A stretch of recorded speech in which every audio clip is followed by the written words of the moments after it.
மூட்டு வலி, எலும்பு முறிவு, கைவலி, கால்வலி, ஒட்டு மொத்த எலும்பு பிரச்சனைகளுக்கும் ஒரு சூப்பரான தீர்வு பாரம்பரிய முறையில் பிரண்டை துவையல். இந்த வீடியோவை தொடர்ந்து பாருங்கள்.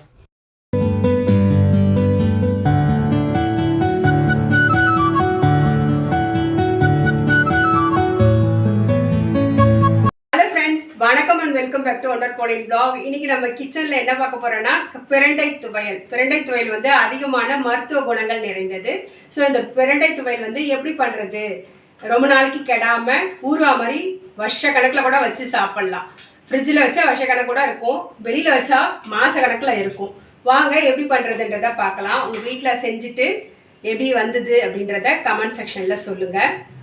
ஃப்ரெண்ட்ஸ், இது வரைக்கும் நம்ம சேனலை சப்ஸ்கிரைப் பண்ணலன்னா சப்ஸ்கிரைப் பண்ணிட்டு பாருங்கள். ஃப்ரெண்ட்ஸ், பக்கத்தில் இருக்க பெல் பட்டனை கிளிக் பண்ணிக்கோங்க. அப்போ தான் நான் போடுற வீடியோக்களை உடனடியே நீங்கள் பார்க்க முடியும்.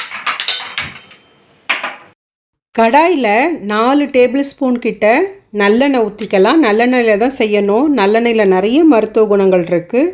டேஸ்ட்டும் நம்மளுக்கு நல்லா வரும். ஒரு கைப்பிடி இஞ்சை வந்து இதில் போட்டு வதக்கிக்கணும்.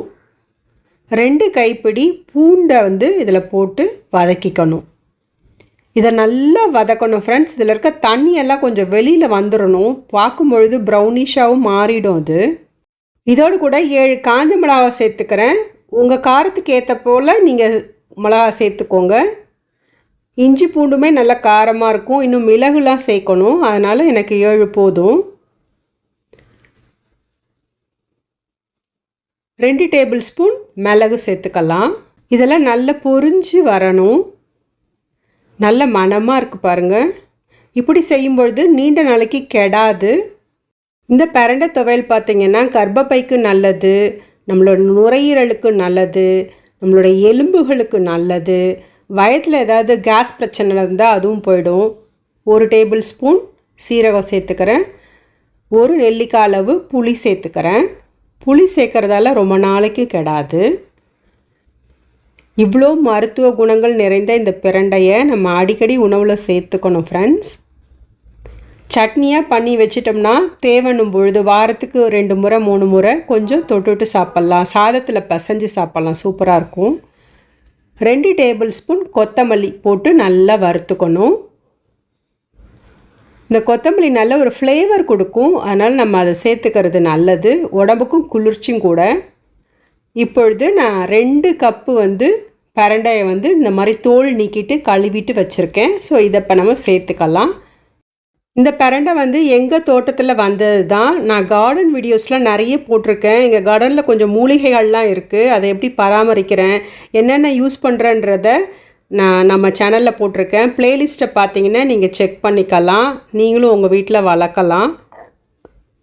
கொஞ்சமாக உப்பு போட்டு வதக்கிக்கலாம். கொஞ்சம் சீக்கிரம் வதங்கும். இது நல்ல நிறம் மாறணும். சுருளை வதக்கலைனாலும் ஓரளவு நிறம் மாறுற அளவுக்கு வதக்கணும். அதுக்கப்புறம் நம்ம அரைக்க தான் போகிறோம். அரைச்சிட்டு மறுபடியும் தாளிக்கும் பொழுது சுண்டை வச்சுக்கலாம்.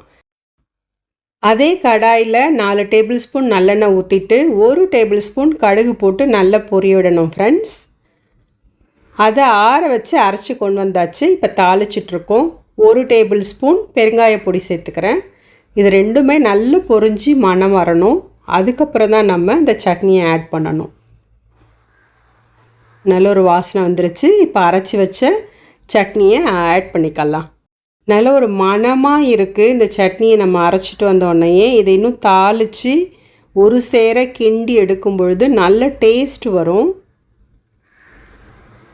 நல்லா வதக்கி எடுத்துக்கணும் சுருளை. எல்லா சட்னியும் ஆட் பண்ணியாச்சு. இப்போ ஒரு கைப்பிடி கருவேப்பிலை சேர்த்துக்கலாம். நல்லா அடிப்பிடிக்காமல் கிண்டிக்கிட்டே இருக்கணும். அடிப்பிடிச்சிரும், கைவிடாமல் கிண்டிக்கிட்டே இருக்கணும். கலர் சேஞ்ச் ஆகுது பாருங்கள். சூப்பராக ரெடி ஆகிட்டுருக்கு நம்ம பிரண்டை சட்னி. டைஜஷன் பிரச்சனை இருக்கவங்க இதை கட்டாயம் வாரத்துக்கு 3 முறை எடுத்துக்கிட்டால் உங்களுக்கு டைஜஷன் பிரச்சனை போயிடும். பல்லுக்கு ரொம்ப நல்லது. தேவையான அளவு உப்பு சேர்த்துக்கலாம் ஃப்ரெண்ட்ஸ். வதக்கும் போதே கொஞ்சம் உப்பு போட்டுட்டேன், அதனால் உப்பை செக் பண்ணிவிட்டு எந்த அளவுக்கு வேணுமோ அந்த அளவுக்கு மட்டும் நம்ம போட்டுக்கலாம். கலர் மாறிடுச்சு பாருங்கள்.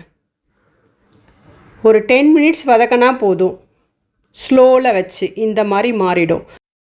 இது எங்கள் பாட்டி செய்கிற மெத்தட் தான். அந்த மெத்தட் தான் நானும் செஞ்சிட்ருக்கேன். எனக்கு ரொம்ப நாள் கெடாமல் இருக்குது. நீங்களும் இந்த ட்ரெடிஷ்னல் மெத்தட், இந்த பாரம்பரிய மெத்தடை உங்கள் வீட்டில் செஞ்சு பாருங்கள். இந்த மாதிரியான பக்குவத்தில் செஞ்சால் தான் வருஷம் ஆனாலும் இந்த துவையல் கெடாது. எண்ணெயும் நிறைய ஊற்றிருக்கோம், புளி சேர்த்துருக்கோம், அதனால் கெடாது. இது கூட வினிகர்லாம் சேர்க்க வேண்டிய அவசியம் கிடையாது. இயற்கையாகவே வீட்டில் செஞ்ச முறை நல்ல டேஸ்ட் இருக்கும், காரம் இருக்கும். இதில் தேவைப்பட்டால் துளியோண்டு வெல்லம் ஆட் பண்ணிக்கலாம். நான் ரொம்ப நாள் வைக்கிறதால வெல்லம் வேண்டான்னு ஆட் பண்ணலை. சூப்பரான எம்மியான பிரண்டை துவையல் ரெடி ஆகிடுச்சு. ஃப்ரெண்ட்ஸ், உங்கள் வீட்டில் இந்த சட்னியை செஞ்சு பார்த்துட்டு எப்படி வந்ததுன்னு சொல்லிவிட்டு கமெண்ட் செக்ஷனில் சொல்லுங்கள். இந்த வீடியோ பிடிச்சிருந்துச்சுன்னா லைக் பண்ணுங்கள், பிடிக்கலன்னா டிஸ்லைக் பண்ணிவிடுங்க. பிடிச்சிருந்தா உங்கள் ஃப்ரெண்ட்ஸ் அண்ட் ஃபேமிலிஸ்க்கு ஷேர் பண்ணிவிடுங்க. ஃப்ரெண்ட்ஸ், இது வரைக்கும் நம்ம சேனலை சப்ஸ்கிரைப் பண்ணலன்னா சப்ஸ்கிரைப் பண்ணிவிட்டு பாருங்கள். ஃப்ரெண்ட்ஸ், பக்கத்தில் இருக்க பெல் பட்டனை கிளிக் பண்ணிக்கோங்க. அப்போ தான் நாங்கள் போடுற வீடியோவை நீங்கள் உடனுக்குடன் பார்க்க முடியும். இன்னொரு நல்ல வீடியோட உங்களை சந்திக்கிறேன். Until bye from WonderPauline. Bye bye. Take care. Thank you for watching.